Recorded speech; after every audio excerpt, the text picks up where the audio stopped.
എനിക്ക് 1/2 kg വരുന്ന ഒരു ബ്ലാക്ക് ഫോറസ്റ്റ് കേക്കിൻ്റെ ഓർഡർ ഉണ്ടായിരുന്നു. അതിനായിട്ട് ഒരു അരിപ്പയിലേക്ക് 1/2 കപ്പ് മൈദ, 1/2 teaspoon baking powder, 1/4 teaspoon baking soda, ഒരു പിഞ്ച് ഉപ്പ്, 2 ടേബിൾ സ്പൂൺ കൊക്കോ പൗഡറും ചേർത്തത് നന്നായിട്ടൊന്ന് അരിച്ചു വെക്കുക. അത് നല്ല മിക്സ് ചെയ്തതിന് ശേഷം വേറൊരു ബൗളിലേക്ക് 2 കോഴിമുട്ട പൊട്ടിച്ചൊഴിക്കുക. ബൗളിൽ ബീറ്ററിൻ്റെ ബ്ലേഡിൽ ഒട്ടും തന്നെ വെള്ളം ഉണ്ടാവാൻ പാടില്ല. എഗ്ഗ് ബീറ്റ് ചെയ്യുന്നതിലേക്ക് ഒരു 1/2 ടീസ്പൂൺ വാനില എസൻസ് കൂടെ ചേർത്തിട്ട് നന്നായിട്ട് ബീറ്റ് ചെയ്യാം.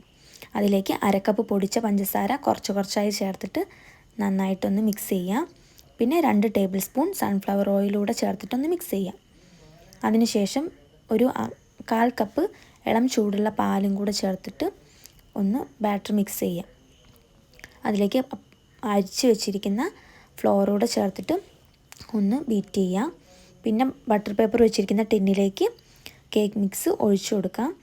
എന്നിട്ട് 10 മിനിറ്റ് പ്രീ ഹീറ്റ് ചെയ്ത ഓവനിൽ ഒരു 180 ഡിഗ്രിയിൽ 30 മിനിറ്റ്സ് വെച്ചിട്ട് ബേക്ക് ചെയ്യാം.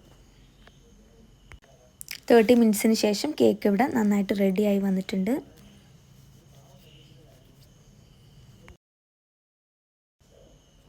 ഇതാണ് കേക്കിൻ്റെ ഫൈനൽ റിസൾട്ട്. ഫ്രോസ്റ്റിംഗ് ചെയ്യുന്നതിൻ്റെ വീഡിയോ എടുക്കാൻ സമയം ഉണ്ടായിരുന്നു.